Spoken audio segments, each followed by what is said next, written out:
Okay, now I'd like to talk about the toxic 3 of poor performance, and this is a huge part of my Zonefulness model. In an earlier video, I talked about the conscious mind, and it's the part of our mind where we overthink and worry. I'd like to break that down to just make it a bit more understandable. There are 3 symptoms that I've identified. I call them zone blockers. The toxic 3 of poor performance, zone blockers, symptoms.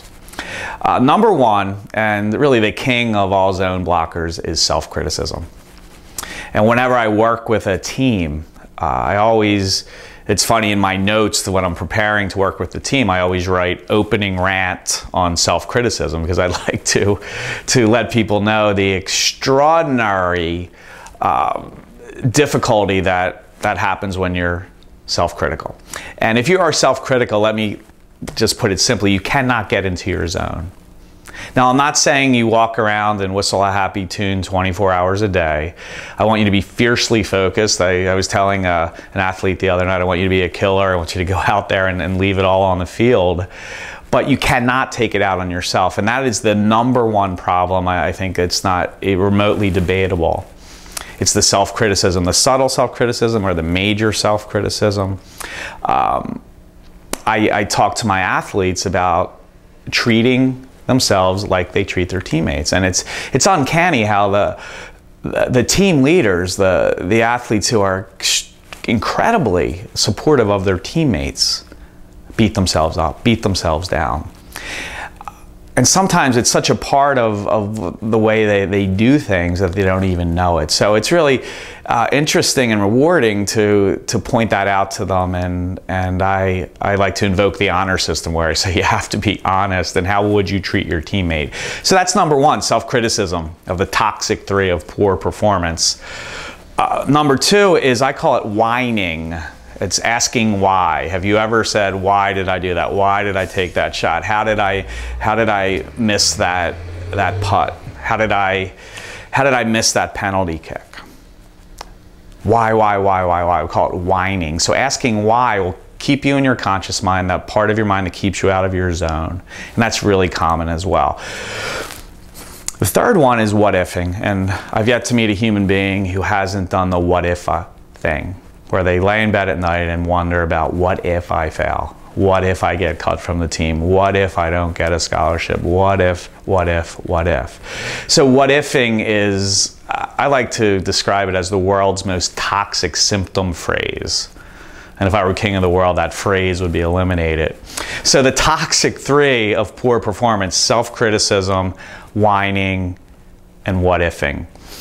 In Zonefulness, we talk about using these symptoms to your advantage. What do I mean?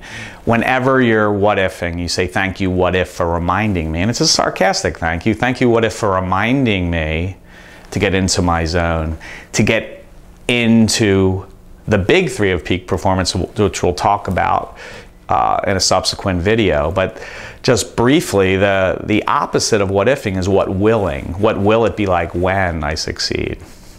And through the zone exercises that I teach clients, the ones that are available to you on the website, you can use the what if as a positive trigger to get into a future memory of success zone, a what will zone. And the same thing with self-criticism. The opposite, of course, is extreme self-support, treating yourself as you would your teammates, your friends, your family. And then with whining, it's really interesting. Instead of asking why, you say, what can I do differently? Thank you, why, for reminding me. What can I do differently? Well, I can support myself. Well, I can imagine the future. Well, I can be in the moment. Well, I can take some deep breaths. So many things. So in summary, the toxic 3 of poor performance, self-criticism, whining, what ifing, they block you from your zone. So we want to shift you out of that. Use these symptoms, these zone blockers, as positive triggers to get into your zone. Okay, so now you can go to my website, zonefulness.com, and sign up for the free zone recording. The zone recording is something that is really interesting, really relaxing, and what it ultimately does is it recreates that feeling of being in your zone, that feeling of flow, of confidence, of timelessness, of absorption that you get when you're playing at your very best. So check it out. Learn to practice going into your zone, either listening to this recording or learning how to do your power zone, and take it from there. And you can look forward to subsequent zone recordings that will be available to you for free on my website. So thanks a lot.